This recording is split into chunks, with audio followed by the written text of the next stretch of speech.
వాక్యము చాలా అవసరం. వాక్యము ద్వారా మాత్రమే మనము లోకమును, పాపమును, అపవాదిని జయించగలం. వాక్యములో పట్టు లేకపోతే, వాక్యమును మనము ఎరగకపోతే, చదవకపోతే, గైకొనకపోతే, వాక్యము మన హృదయంలో ఉంచుకోకపోతే పాపము మీద మనము తిరిగి దాడి చేయలేం. అప్పుడు ఆయన బాప్తిసం తీసుకున్న వెంటనే, ఇప్పుడు బాప్తిసం అయిన వెంటనే ఆయన అరణ్యములోనికి 40 దినములు కొనిపోయాడు. ఎందుకు అంటే అపవాది చేత శోధింపబడడానికి. ప్రతి శోధన, అపవాదిని, అతని శోధనలను జయించుటకు యేసు ప్రభు వాడిన అస్త్రములు ఏమిటంటే తన తండ్రి మాటలే, వాక్యమునే ఆయన తిరిగి జయించడానికి వాడుకోవడం జరిగింది. నీవు ఈ రాళ్లను రొట్టెలుగా చేసుకొని తినమంటే ఈయనేమి చెప్తాడు? తన తండ్రి మాటలు చెప్తున్నాడు, వాక్యం చెప్తున్నాడు. మనుష్య కుమారుడు కేవలము రొట్టె వలన మాత్రమే కాదు కానీ దేవుని నోట నుండి వచ్చు ప్రతి మాట వలన నరుడు జీవించును. వాక్యం అది.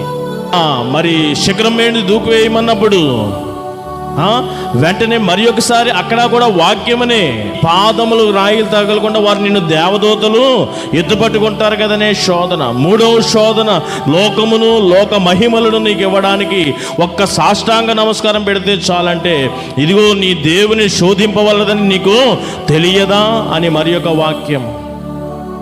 ఇలాగా వాక్యముతోనే శోధనలను, అపవాదిని యేసు జయించిన ఒక సందర్భం మనం జయించాలి అంటే తప్పనిసరిగా వాక్యము కూడా ముఖ్యమే. అవనస్తులారా, మీకు కూడా వ్రాస్తున్నాను, ఎందుకంటే మీరు దుష్టుని జయించిన వారు. ఎందుకు దుష్టుని జయిస్తున్నారంటే మీ దగ్గర వాక్యం ఉన్నది. దుష్టుని జయించాలంటే మాకేం కావాలంట? వాక్యము కావాలి. 1 యోహాను పత్రిక 2వ అధ్యాయము 14వ వచనము సెకండ్ హాఫ్ చదవండి.